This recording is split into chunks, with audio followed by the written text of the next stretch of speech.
गणिया में कजरावा हो महके लागी दुआरावा हो।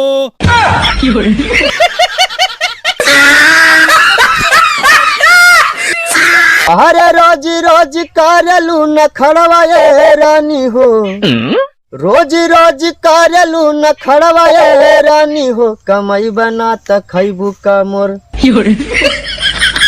ऐसे फड़वाए रानी हो, कमाई बना त खैबू का फड़वाए रानी हो। करे जा का देखो है तो ओढ़निया लेके जाता। हाँ तो ओढ़निया फाड़ी तार गड़ियो फाड़ दी। सुन तनी का मत दिए कौन मत दिए, अगर जब तो कौन दिल दे दहलू तो माँ कसम न कुल दिल में बिल कर देना तो कहलू का।